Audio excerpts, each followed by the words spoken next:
اعوذ باللہ من الشیطان الرجیم بسم اللہ الرحمن الرحیم۔ اب اس کے بعد وہ دوسری کڑی آ گئی کہ جس میں پھر اب وہ مشرکین مکہ سے وَلَئِن سَأَلْتَهُم مَّنْ خَلَقَ السَّمَاوَاتِ وَالْأَرْضَ وَسَخَّرَ الشَّمْسَ وَالْقَمَرَ، اگر ان سے آپ پوچھیں گے کس نے پیدا کیا آسمان اور زمین اور کس نے مسخر کیا سورج اور چاند کو، لَيَقُولُنَّ اللَّهُ، وہ کہیں گے اللہ نے، فَأَنَّىٰ يُؤْفَكُونَ، پھر کہاں سے یہ لوٹا دیے جاتے ہیں۔ اللہ یبسط الرزق لمن یشاء من عبادہ ویقدر لہ، یہ اللہ ہی ہے کہ جو اپنے بندوں میں سے جس کے لیے چاہتا ہے رزق کو کشادہ کر دیتا ہے اور جس کے لیے چاہتا ہے ماپ تول کر دیتا ہے، کم کر دیتا ہے۔ ان اللہ بکل شیء علیم، یقیناً اللہ تعالیٰ ہر چیز کا علم رکھتا ہے۔ وَلَئِن سَأَلْتَهُم مَّن نَّزَّلَ مِنَ السَّمَاءِ مَاءً فَأَحْيَا بِهِ الْأَرْضَ مِن بَعْدِ مَوْتِهَا، اور اگر آپ ان سے پوچھیں گے کس نے برسایا آسمان سے پانی اور زندہ کیا زمین کو اس کے مردہ ہو جانے کے بعد، لَيَقُولُنَّ اللَّهُ، وہ کہیں گے فوراً اللہ نے کیا۔ قُلِ الْحَمْدُ لِلَّهِ، کہو پھر کل حمد کل شکر بھی اللہ ہی کے لیے ہے، بل اکثرہم لا یعقلون، لیکن یہ لوگ ان کی اکثریت عقل سے کام نہیں لیتی۔ اب اگلی اور ہدایت آ رہی اہل ایمان کے لیے، وما هذه الحیاۃ الدنیا الا لہو ولعب وان الدار الآخرۃ لہی الحیوان لو کانوا یعلمون۔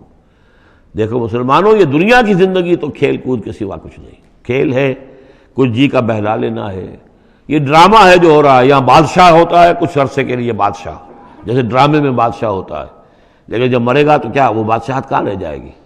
ایسے ہی ڈرامے سے نکل آئے گا، لباس اتار دے گا تو ایک ایکٹر کا ایکٹر ہے، چاہے وہ فقیر تھا پہلے اس ڈرامے کے اندر اور دوسرا ایکٹر جو ہے بادشاہ تھا، باہر نکل کر 3 گھنٹے کے بعد دونوں کے دونوں ایک جیسے ہیں، اور نہ وہ بادشاہ ہے نہ وہ فقیر ہے۔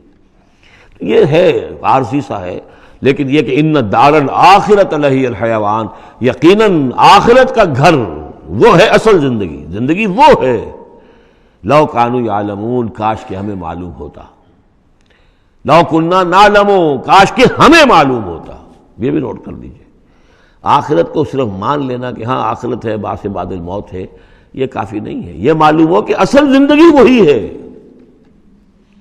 میں نے جو اس کی تشبیہ جو ہے بیان کی ہے بعض مواقع پر، کہ ایک کتاب ہوتی ہے، ایک اس کا دیباچہ بھی ہوتا ہے، اس کا کوئی ضمیمہ بھی ہوتا ہے، چھوٹا سا ضمیمہ۔ ہمارا جو تصور ہے وہ یہ کہ اصل کتاب زندگی تو یہ دنیا کی زندگی ہے، ہاں ایک ضمیمہ اب لگا ہوا ہے آخرت کا، اس کی اہمیت ہمارے نزدیک اتنی ہے۔ ضمیمہ ہے بس، دنیا کی زندگی اصل زندگی ہے۔ ہونا کیا چاہیے کہ یہ دنیا کی زندگی تو دیباچہ ہے، اصل کتاب جو ہے وہ آخرت کی زندگی ہے۔ یہ ریشو پروپورشن کم سے کم، حالانکہ ویسے تو فائنائٹ اور انفائنائٹ کے درمیان کوئی ریشو پروپورشن ہو ہی نہیں سکتی، ایک لامحدود زندگی اور ایک محدود زندگی، کیا اس میں ریشو پروپورشن ہوگی؟ لیکن یہ کہ پھر بھی اگر کوئی کرنی ہے تو دیباچہ اور کتاب زندگی اصل موت کے بعد کھلے گی، یہ دیباچہ ہے، یہ مقدمہ ہے۔ ہم نے کیا سمجھا ہے اصل زندگی کتاب زندگی یہ ہے، ہاں ایک ضمیمہ بھی اس کے ساتھ ہے جس کا نام آخرت ہے۔ فَإِذَا رَكِبُوا فِي الْفُلْكِ، پھر انہی مشرکین سے پھر خطاب ہو رہا ہے، اور یہ مضمون کئی بار آ چکا ہے۔ جب یہ سوار ہوتے ہیں کشتی میں، دعوا اللہ مخلصین لہ الدین، تو پھر یہ اللہ ہی کو پکارتے ہیں، اس کے لیے اپنی اطاعت کو خالص کرتے ہوئے۔ فلما نجاہم الی البر، اور جب اللہ تعالیٰ انہیں نجات دے دیتا ہے خشکی کی طرف، اذا ہم یشرکون، تو پھر یہ شرک کرنا شروع کر دیتے ہیں۔ لیکفروا بما آتیناہم، تاکہ یہ ناشکری کریں اور کفر کریں ہماری دی ہوئی نعمتوں کی، ولیتمتعوا، اور تاکہ بس مزے اڑا لیں۔ فسوف یعلمون، پھر یہ جان لیں گے۔ الہاکم التکاثر حتی زرتم المقابر، کلا سوف تعلمون ثم کلا سوف تعلمون، اصل حقیقت تو اس وقت کھلے گی۔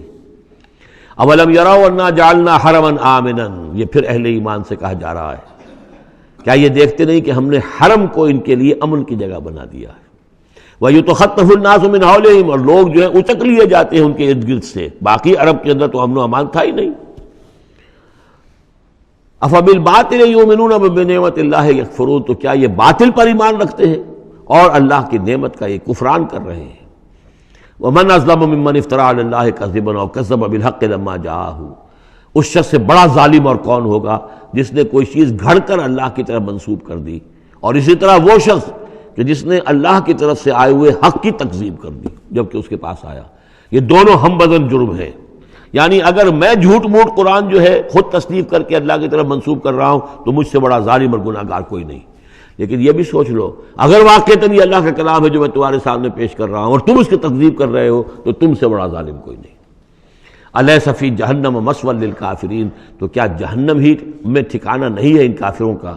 اور آخری آیت جو ہے پھر اسی سیغے میں لنہدین والذین جاہدوا فینا، اہل ایمان کے دلجوئی کے لیے گھبراؤ نہیں، پریشان نہ ہو، والذین جاہدوا فینا لنہدینہم سبلنا، وہ لوگ کہ جو ہماری راہ میں جہاد کریں، محنت کریں، کوشش کریں، جد و جہد کریں، قربانیاں دیں، اظہار کریں، انہیں مطمئن رہنا چاہیے ہمارا پختہ وعدہ ہے، مؤکد وعدہ ہے، ہم لازماً ان کی رہنمائی کریں گے اپنے راستوں کی طرف۔ لَنَهْدِيَنَّهُمْ سُبُلَنَا وَإِنَّ اللَّهَ لَمَعَ الْمُحْسِنِينَ، اور یقیناً اللہ تعالیٰ ساتھ ہے اہل احسان کے، جو اللہ تعالیٰ کے پر ایمان اور یقین اس درجے کا رکھتے ہوں اور اس کے لیے تن من دھن لگانے کے لیے تیار ہوں، تو اللہ ان کے ساتھ ہے، یعنی اللہ کی نصرت ساتھ ہے، اللہ کی مدد ساتھ ہے، اللہ کی تائید ساتھ ہے۔